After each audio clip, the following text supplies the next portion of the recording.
Here, once he does, when you're ready, Pete, just give me your signal and I will count you down, buddy. You can see he is very excited for this next behavior here. All right, here we go. You ready?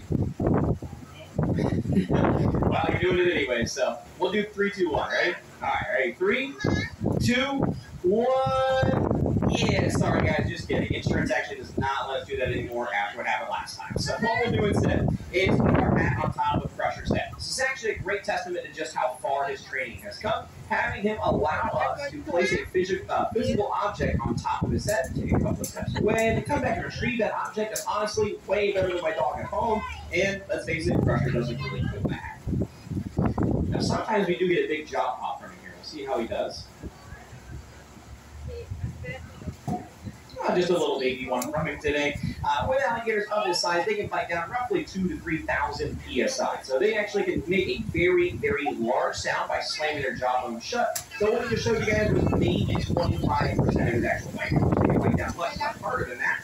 And because of that bite force, you'll notice they have a lot of teeth in their mouth. They have about 80 teeth in their mouth at any one point in time. But because of that bite pressure, they will continuously break those teeth all the time. What happens is the root of the tooth stays in the mouth. They continuously regrow teeth in the same spot. So over their entire lifetime of 80 years, an alligator can go through several thousand teeth in a lifetime.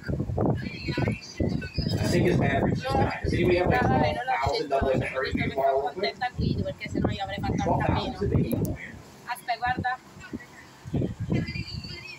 Oppala. All right, there we go. We got his attention here. Alright, so we're going to try to have him move forward a little bit here. So he's one to kind of sit very, very still. No, ce l'ha. Sì. Alright, so what I'm going to do is I'm going to make my way on over here towards the tail end of this alligator. We're trying to get him to move forward a little bit, but this will be perfectly fine here. So what we're going to do is demonstrate a blood draw. So you can see he's holding nice and still up there. I'm going to grab his tail and see how he reacts to it. And you can see him turn a little bit, but he's all right. So now I'm just going to take my finger, I'm going to place it in between these scales, and I'll push really hard on the soft skin underneath these scales. What we are doing is essentially getting him used to pressure being pushed down on these scales, just to make sure that if we ever come in and actually have to apply to that medical care, with alligators, it's almost always going to be in the form of either an injection or blood draw to get your blood work. So how we do that is just simply by asking to hold still, stick it in with a needle, have it embedded in there, and do that. It makes it a lot less stressful for this guy, and honestly, it's, like I said, way easier having to catch him every single time. Sì. Ah, we're good.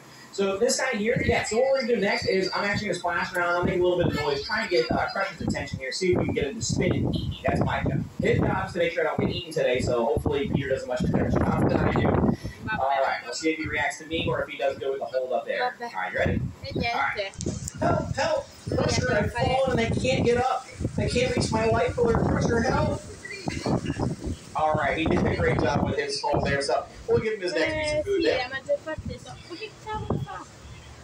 Yeah, of course. So now we're going to try to get a little bit of exercise from our big guy here. With alligators in captivity, one big thing for them is they can become overweight extremely easily, which is a pretty big detriment to their health. So we're going to ask him to perform a spin right there, just to get it moving around.